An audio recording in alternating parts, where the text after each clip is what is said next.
Le moteur de ma Honda Civic de 2003 toussa une dernière fois avant de s'éteindre sur le parking du dîner ouvert 24H24, où je travaillais en double poste depuis 3 mois.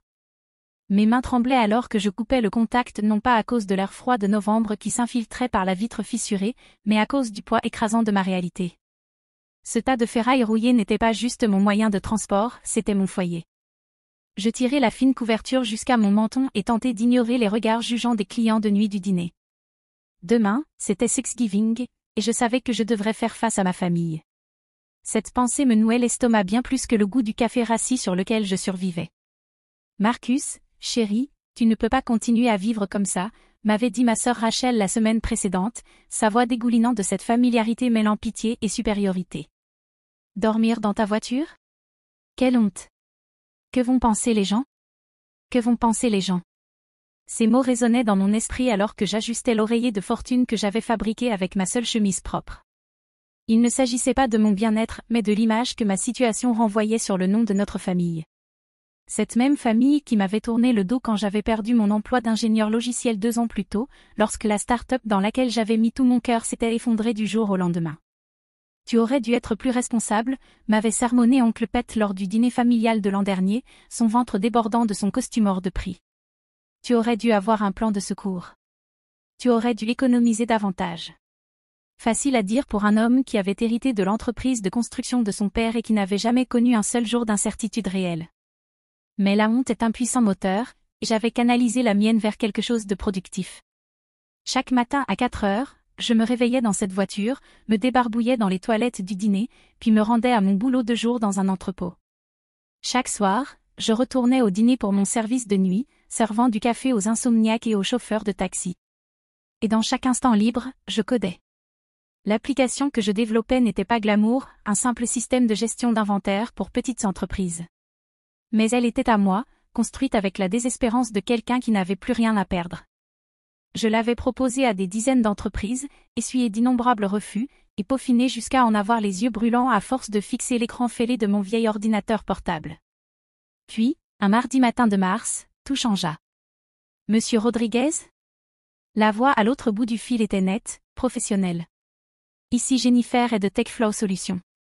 Nous avons examiné votre candidature et nous sommes intéressés par l'achat de votre logiciel. Mon cœur battait à tout rompre alors qu'elle poursuivait. Nous sommes prêts à vous offrir 2,8 millions de dollars pour les droits complets, plus un contrat de consultant à 200 000 dollars par an. Je restais assis dans ma voiture, sous le choc, écoutant les détails de l'offre. Quand je retrouvai enfin ma voix, elle sortit en un murmure. J'accepte. 6 mois plus tard, je me tenais devant la plus belle maison que j'ai jamais vue. Ce n'était pas un manoir, je n'en avais pas besoin. Mais elle était à moi. 3 chambres, 2 salles de bain, une cuisine avec des comptoirs en granit, et un bureau où je pourrais travailler sur mon prochain projet. L'agent immobilier me tendit les clés avec un sourire chaleureux. Félicitations, monsieur Rodriguez. Bienvenue chez vous. Je traversai lentement chaque pièce, savourant le moment. Le parquet brillait sous la lumière de l'après-midi filtrée par les grandes fenêtres. La chambre principale avait un dressing plus grand que la voiture qui m'avait servi d'abri pendant 8 mois. Mais c'est le bureau qui me tira les larmes, un espace pour créer, pour bâtir quelque chose de significatif, sans la peur constante de savoir où je dormirais le soir. Ce soir-là, j'invitai ma famille à dîner. Je ne leur avais rien dit au sujet de la vente, de l'argent, de la maison. Je leur avais simplement dit que j'avais une nouvelle à partager. Rachel arriva la première, ses talons de marque claquant sur l'allée. Sa mâchoire se décrocha en voyant l'extérieur immaculé, la pelouse parfaitement taillée, le garage pour 2 voitures. Marcus? C'est à toi, tout ça? Je hochai la tête, incapable de contenir le sourire qui s'étalait sur mon visage. Entre. Je vais te faire visiter. Un par un, ils entrèrent, Rachel et son mari David, oncle Pet et tante Marie, ma cousine Jenny avec son air perpétuellement critique. Ils se déplacèrent dans la maison comme des touristes dans un musée, les yeux écarquillés, entre émerveillement et une pointe évidente d'envie. « Comment as-tu pu te payer tout ça ?» demanda oncle Pet, la voix serrée par l'incrédulité. Je leur ai parlé de l'application, de la vente, du contrat de consultant. J'ai observé leur visage se transformer à mesure que la réalité s'installait. Le neveu qu'ils avaient plaint, la honte familiale qui avait dormi dans sa voiture, était désormais plus à l'aise financièrement que tous réunis. C'est incroyable, Marcus, s'extasia Rachel, son ton condescendant d'avant remplacé par un enthousiasme qui sonnait creux. Tu sais, David et moi avons quelques soucis avec notre appartement. Le loyer ne cesse d'augmenter, et avec la petite Emma qui entre à l'école. Elle laissa sa phrase en suspens, mais son intention était claire. Oncle Pet se racla la gorge. Tu sais, cette maison est quand même grande pour une seule personne. La famille devrait rester unie. Tante Marie acquiesça vivement. Oh oui, je pourrais t'aider à cuisiner et à faire le ménage. Ce serait comme au bon vieux temps. Comme au bon vieux temps. L'ironie ne m'échappa pas. Où était cet esprit de famille quand je me lavais les cheveux dans les toilettes de station-service? Où était cette solidarité quand je survivais grâce au menu à $1 et à la gentillesse de cuisinier qui me donnait des viennoiseries de la veille? Waouh, c'est parfait, s'exclama Rachel, sa voix atteignant une tonalité si aiguë qu'elle me fit grincer des dents. On emménage avec toi maintenant. Emma adorerait avoir sa propre chambre, et David pourrait enfin avoir le bureau dont il rêve. Le ton de sa voix était stupéfiant. Ce n'était pas une demande, ni même une suggestion, c'était une déclaration. Comme si mon succès était un bien commun, comme s'ils avaient un droit naturel sur les fruits de mon travail simplement parce que nous partagions le même ADN. Je regardais leurs visages pleins d'attente, la manière dont ils avaient déjà commencé à se répartir mentalement l'espace. Oncle Pet examinait le meuble TV, probablement en train de calculer comment son fauteuil immense pourrait s'y loger. Tante Marie scrutait la cuisine, sans doute déjà en train de planifier son coup d'état sur mes repas. Quelque chose de froid et tranchant se cristallisa en moi. Ce n'était pas une famille, c'était de l'opportunisme déguisé en lien du sang. Je souris, une expression qui me paraissait presque étrangère. Vous savez quoi? Je crois que j'ai besoin d'un peu de temps pour digérer tout ça. Pourquoi ne rentrez-vous pas chez vous, et on en reparle demain? Bien sûr, ils protestèrent. La voix de Rachel monta dans les aigus alors qu'elle insistait pour qu'ils commencent à déménager leurs affaires dès le week-end. Oncle Pet discourait sur les obligations familiales et la prospérité partagée. Mais moi, j'étais déjà en train de marcher vers la porte d'entrée, la main sur la poignée. Vraiment, je vous remercie d'être venu. Je vous appellerai bientôt. Il fallut 20 minutes de suggestions de plus en plus fermes avant qu'ils ne partent enfin, leur voix chargée de promesses de revenir dès le lendemain matin avec des cartons et des camions de déménagement.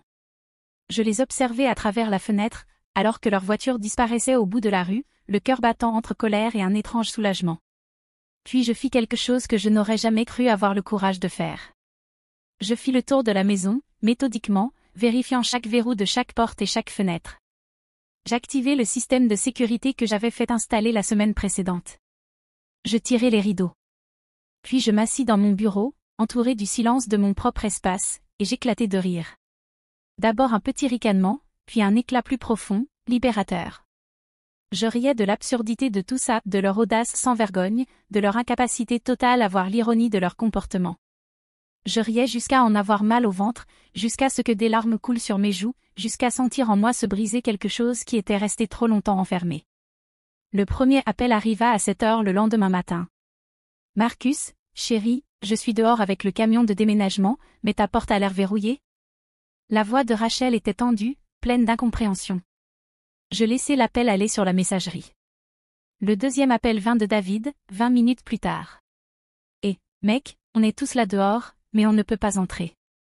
Tout va bien? Supprimé. La voix d'oncle Pet était tendue, à peine maîtrisée, au troisième appel. Marcus, c'est ridicule. Nous sommes de la famille. Ouvre la porte. À midi, mon téléphone affichait 50 appels manqués. 50 tentatives de franchir la forteresse que j'avais construite, pas seulement avec des serrures et des systèmes d'alarme, mais avec la détermination d'acier de quelqu'un qui avait appris la différence entre la solitude et l'isolement. Je m'étais installé dans mon bureau, travaillant sur mon prochain projet, une application de gestion de budget destinée aux personnes sortant de l'itinérance. L'ironie ne m'échappait pas dehors, j'entendais parfois une portière claquer, des bribes étouffées de disputes familiales sur mon allée. Mais à l'intérieur, il y avait la paix. Vers 14 heures, la sonnette retentit sans arrêt pendant 5 bonnes minutes. Puis vinrent les coups frappés à la porte. Marcus. La voix de Rachel était rauque maintenant, dénuée de toute douceur.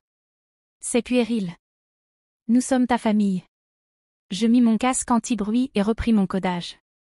Le siège dura 3 jours.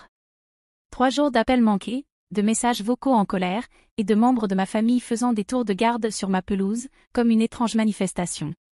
Oncle Pet laissa un message décousu sur l'ingratitude et les valeurs familiales. Tante Marie me traita d'égoïste. Ma cousine Jenny m'accusa d'être mentalement instable.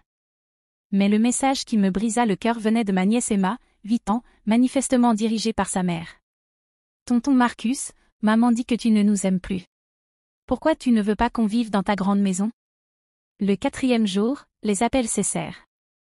Le 5e jour, Rachel envoya un texto. Très bien. Si c'est comme ça que tu veux traiter ta famille, ne compte pas sur nous quand tu auras besoin de quelque chose. Je restai longtemps à fixer ce message, pensant à toutes les fois où j'avais eu besoin d'eux au cours des 2 dernières années. Quand j'avais perdu mon emploi, et qu'ils m'avaient fait la leçon sur la responsabilité. Quand j'avais été expulsée, et qu'ils m'avaient offert des critiques au lieu d'un canapé. Quand je dormais dans ma voiture, et qu'ils parlaient de honte au lieu d'offrir un abri. Je répondis simplement. Je ne compterai pas sur vous. Les mois qui suivirent furent empreints d'une paix que je n'avais jamais connue. Je me plongeai dans mon travail, développant des applications pour aider des personnes vivant des situations que je comprenais profondément. Je fis des dons anonymes à des refuges pour sans-abri et à des programmes de formation professionnelle. Je me fis de nouveaux amis, de vrais amis qui connaissaient mon histoire et respectaient mon parcours, pas mon compte en banque. Je renouai aussi avec de vieux amis qui m'avaient contacté après la diffusion de la nouvelle de mon succès dans les réseaux professionnels. Contrairement à ma famille, ils étaient sincèrement heureux pour moi. Ils me posaient des questions sur mon expérience, mes luttes, mon évolution. Ils voyaient la personne que j'étais devenue, pas une opportunité à exploiter. 6 mois plus tard, un magazine tech publia un article sur les entrepreneurs à succès ayant surmonté l'adversité. L'article incluait une photo de moi dans mon bureau, entourée des récompenses et distinctions obtenues après mon ascension. Mais ce dont j'étais le plus fier n'était pas visible sur la photo, c'était la paix dans mon regard, la sérénité d'un homme qui avait appris à faire la différence entre solitude et isolement, entre famille et opportunisme.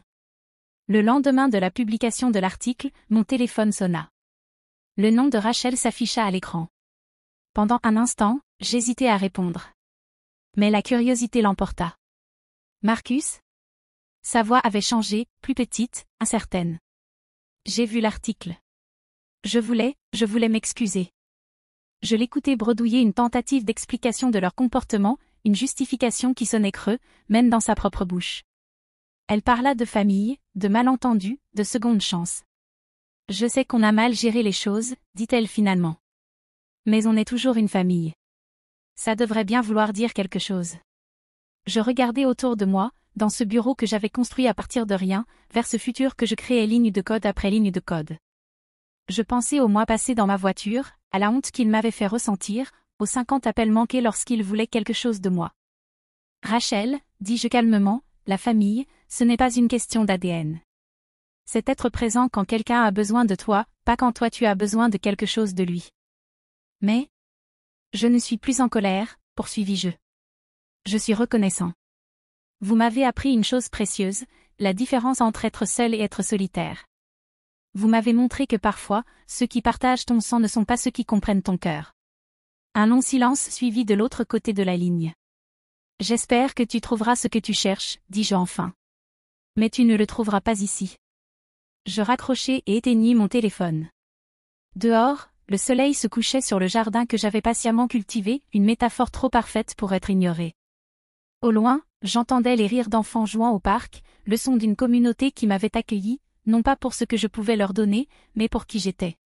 Ce soir-là, je m'assis sur ma terrasse avec une tasse de café et mon ordinateur portable, travaillant sur mon dernier projet. Le code coulait comme de l'eau, chaque ligne était un petit acte de création, chaque fonction une brique dans la vie que je construisais, décision après décision. Mon téléphone resta silencieux, et pour la première fois depuis des années, ce silence fut un cadeau plutôt qu'un fardeau. J'avais appris la leçon la plus difficile de toutes. Parfois, la chose la plus aimante que l'on puisse faire, c'est de fermer la porte et de la garder fermée.